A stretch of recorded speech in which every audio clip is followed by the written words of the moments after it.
Hello again everyone. This is going to be the next part of the speedrun walkthrough thing. In the last part we did the second dungeon, Forbidden Woods, and we're going to start the next section of the game now, which is where we head to Windfall and meet the pirates again. But before we do that, we're going to head straight northeast, which is like 90 degrees to where the wind is pointed. If you sail pump, then you're not actually losing much time. As you can see, he's still getting the boost every single time I pull out the sail. And although he isn't moving at full speed right now, he's still moving pretty quickly. And it would be slower to change the wind. But the reason we're going in this direction is because we're actually going to get a Triforce chart right now. Because this one is pretty much directly on our path. And there's a really cool glitch that we can do to skip the intended minigame for this section.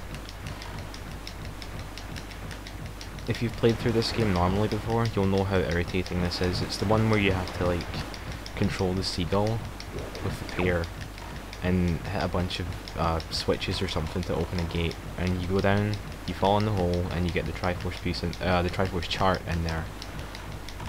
We don't want to do that, so we found a glitch to get around it. So we'll just get out of the boat here, get onto land. And you want to basically stand over at this side of the island, and what you're going to do is align Link so that his right foot is on this little like spike of dirt sticking up. This is where you want to stand, and what you're going to do is pull out the grapple hook, put it so that it's left of this black line on the wall, and just aim upwards until you see it flash. Now what we're going to do here is we're going to release it, and it's going to pull Link through the wall. Now when he's swinging backwards, not on the first swing but on the second swing, when he's coming backwards, we're going to actually let go of the rope when he's inside the wall. It's important to note that you should not hold the analog stick at all during this, because it makes him bounce off the wall. We're going to press A now, and as you can see, we're merged inside this, skipping a really annoying minigame. You can just walk right through and fall in the hole.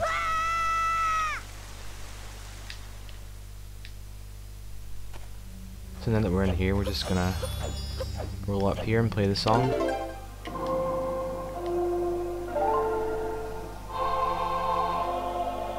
And this will give us our first Triforce chart.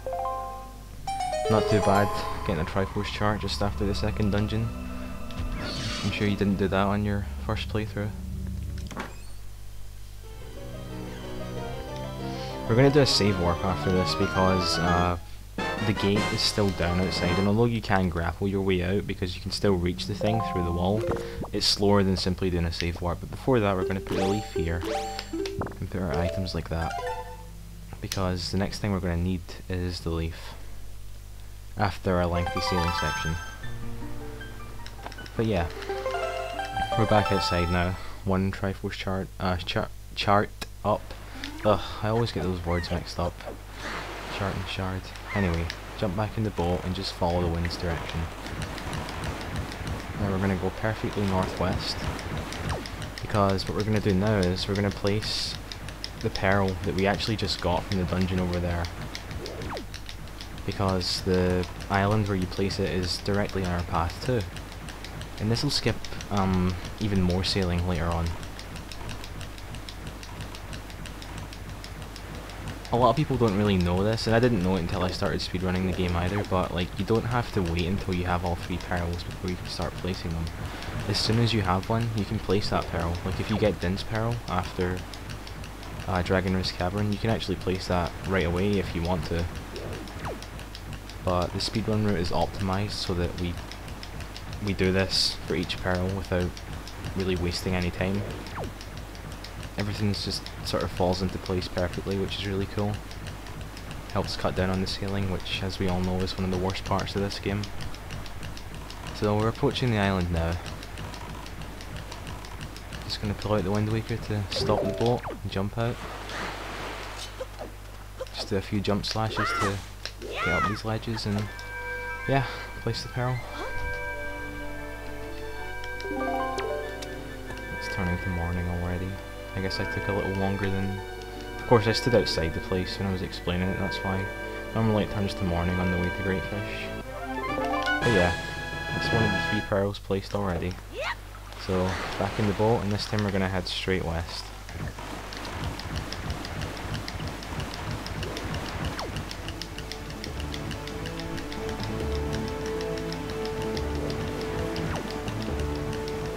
To anyone that has trouble actually understanding the compass in the bottom left, because I did as well when I started playing this game, and indeed when I started speedrunning it I wasn't too sure about it. Basically the top point of the circle is where Link is facing. That's like, that place is fixed, that point is fixed, that's always where Link is facing, and the red part of the dial is north and the blue part is south. So Link is facing between north and south, with north at the right, which means he's heading straight west right now. And before I realised this, or before I like bothered to actually check the compass, I used to bring up the map a lot and make sure I was pointed in the right direction, which looks ridiculous and obviously wastes time. So it's good to, you know, be able to read this thing and know what you're doing. This right here is the single longest sailing section in the game. The single longest uninterrupted sailing section in the game. From that little island there to the Great Fish, which is far in the distance from where we are. And the worst part is that there's a cutscene there too, which is mandatory. But you know, with sail pumping, it's not going to take us too long to get there. As I mentioned before, this saves about 7 seconds per quadrant, which is a pretty decent amount, I think.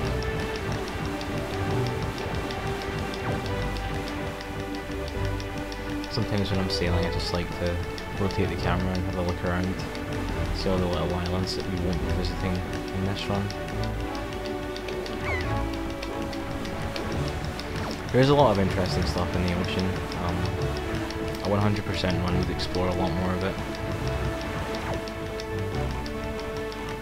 Although I do think they kind of went a bit overboard with how much water they actually put here. I feel like if there was less, or if the islands were bigger, or preferably both actually, then people wouldn't have complained as much about the sailing. I know I certainly wouldn't have. You want to watch out for these sea hats, they will knock you out your boat if you're not careful, as I clearly wasn't there. That's why you don't talk and sail at the same time. Actually, those ones normally don't knock you out, even if you sail like straight into them, they always seem to find some way of avoiding you. But there's ones later on when you're digging up the Triforce shards, which seem to always hit you no matter how hard you try to avoid it.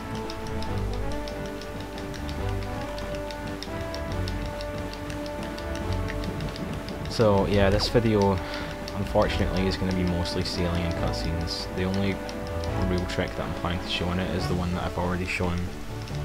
But I'll try and keep you guys entertained during these long sails. So this is a cutscene that we can't skip. It's pretty long. It's just where the postman tells us about the island and stuff.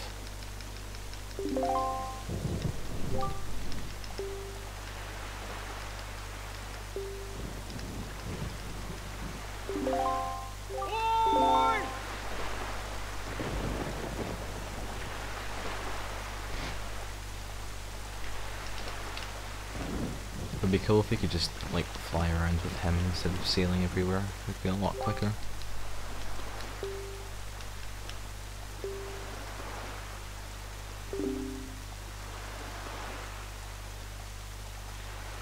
What we're actually going to do after this is we're going to go to Windfall and we're going to free Tingle, who's currently in jail for God knows what. I think it is revealed actually what he did. He was, I don't know, being weird or something. But yeah, we're going to go and free him because we need him later on. We need him to decipher Triforce shards because unfortunately, even if you know exactly where the shard is, it will not be loaded into the game unless you have the map for it and you get the map deciphered from him and you then look at the map on the chart screen. It's kind of silly, but that's just the way it is. So yeah, we're going to sail there, we're going to free Tingle, and then after that we're going to do a trick which is pretty difficult at first. I'm not going to show it in this video because I want to do a more in-depth walkthrough of it, so it's going to be in the next part, but it's called the password skip, and as the name implies, it's just where you skip the entire password cutscene and the need to put in the password to get inside the boat. That right there saves like 3 to 4 minutes on the English version. It's really significant, and it's not something you should like just ignore. And the trick becomes easy with practice, so what we're going to do right now is change the wind to east. Although northeast seems more intuitive right now, with sail pumping it doesn't actually affect your speed, whether it's east or northeast anyway. And we want the wind to be east when we get on windfall, because it makes the password skip a lot easier. And I'm going to go over that point again when I make the next video detailing the password skip. So yeah, this is another pretty long sailing section, but I don't think it's quite as long as that one.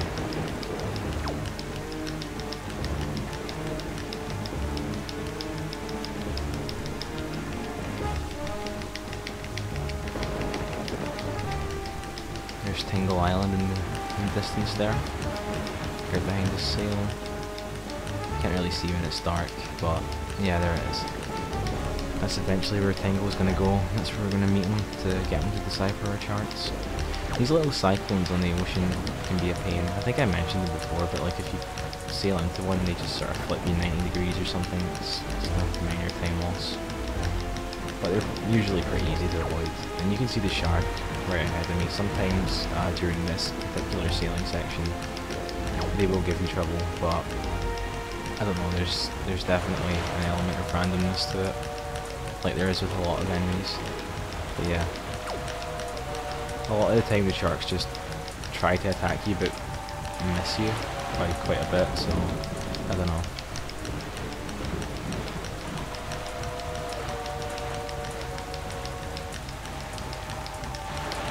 So he got me there. I really thought he wasn't going to, but this has not been a good video for getting knocked out of the boat. First it was the sea hat, now the shark. Just have to hope we don't get a big octo next.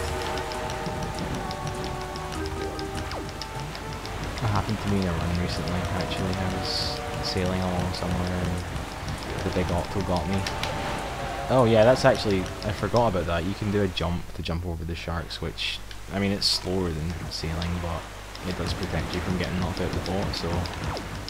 And yeah, that random black screen there is like the weirdest thing about this game, because nobody really knows why it happens. I mean, the sort of logical assumption is that the game is loading the pirate ship, because it's not normally at windfall. But you can actually see it from before that screen if you look, and sometimes the screen doesn't actually happen, and you sail all the way here and the ship is just fine, so... I don't know.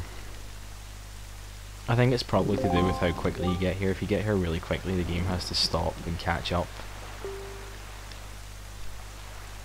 But yeah. So what you normally do here is you go over to that house there, sneak in the back of it and watch the pirates like stealing the bomb shop guy's bombs, and you'd overhear them saying a password, but that's a really long cutscene and we don't like cutscenes, so we're gonna skip it. So this is where Tingle is. He's in jail.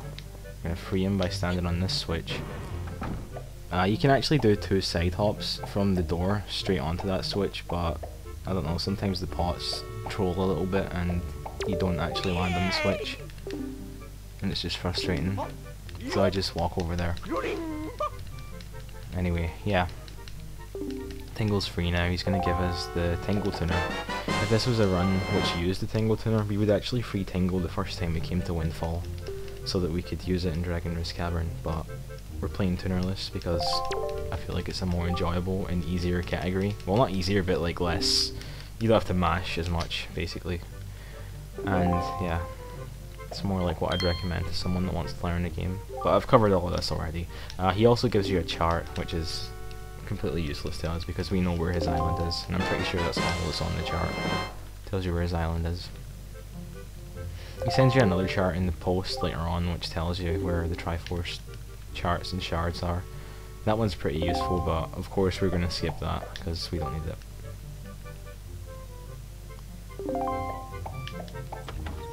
So yeah, I'm actually going to save and quit here